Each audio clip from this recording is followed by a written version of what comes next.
A young man was getting ready to graduate college. For many months, he had admired a beautiful sports car in a dealer's showroom, and knowing his father could well afford it, he told him that was all he wanted. As graduation day approached, the young man awaited signs that his father had purchased the car. On the morning of his graduation, his father called him into his private study. His father told him how proud he was to have such a fine son and told him how much he loved him. He handed his son a beautiful wrapped gift box. Curious but disappointed, the young man opened the box and found a lovely leather bound holy book. Angrily, he raised his voice at his father and said, with all your money, you give me a holy book, and stormed out of the house, leaving the holy book. He never contacted his father again for a long time. Many years passed, and the young man was very successful in business.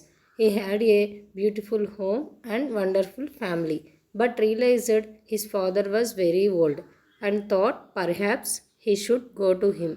He had not seen him since that graduation day. Before he could make arrangements, he received a telegram telling him his father had passed away and willed all of his possessions to his son. He needed to come home immediately and take care things. When he arrived at his father's house, sudden sadness and regret filled his heart. He began to search his father's important papers and saw them still the new holy book just as he left it years ago. With tears, he opened the holy book and began to turn the pages. As he read those words, a car key dropped from an envelope taped behind the holy book. It had a tag with the dealer's name, the same dealer who had the sports car he had decided. On the tag was the date of his graduation and the words paid in full.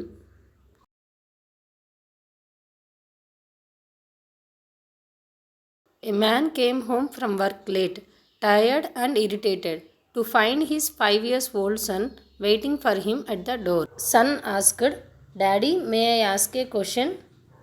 His dad replied, Yes, sure. What is it? Daddy, how much you make an hour? That's none of your business. Why do you ask such a thing? The man said angrily. Just want to know. Please tell me, how much do you make an hour? Dad replied, If you must know, I make $20 an hour. Oh, the little boy replied. With his head down, looking up, he said, Daddy, may I please borrow $10? The father was furious. If the only reason you asked that is so you can borrow some money to buy a silly toy or some other nonsense, then you march yourself straight to your room and go to bed. Think about why you are being so selfish. I work hard every day for such this childish behavior. The little boy quietly went to his room and shut the door.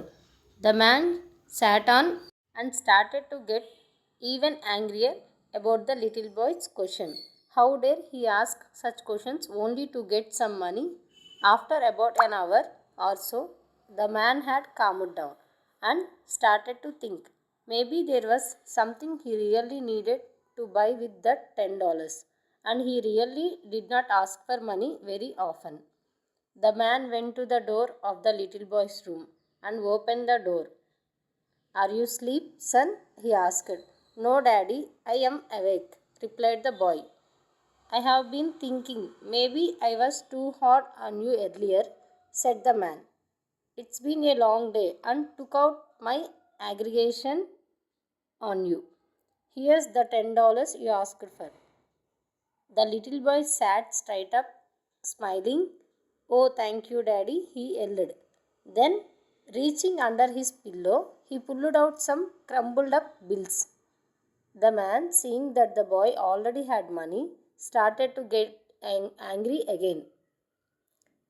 The little boy slowly counted out his money and then looked up at his father. Why do you want more money if you already have some? The father grumbled.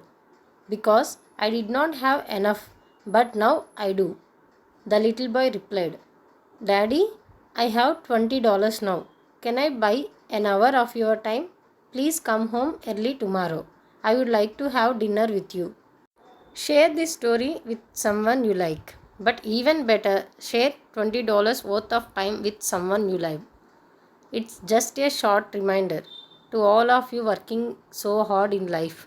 We should not let time slip through our fingers without having spent some time with those who really matter to us, those close to our heart.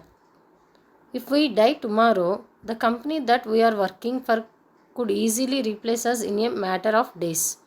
But the family and friends we leave behind will feel the loss for the rest of their lives.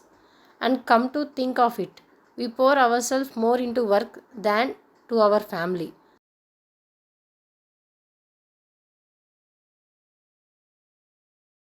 One day, a father of a very wealthy family took his son on a trip to the country with the purpose of showing his son how the poor people live so he could be thankful for his wealth.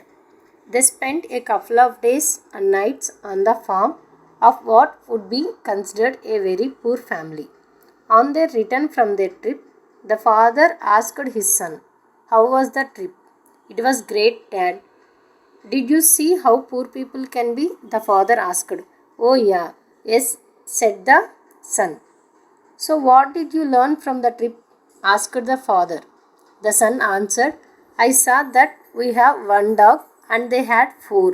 We have a pool that reaches to the middle of our garden and they have a creek that has no end.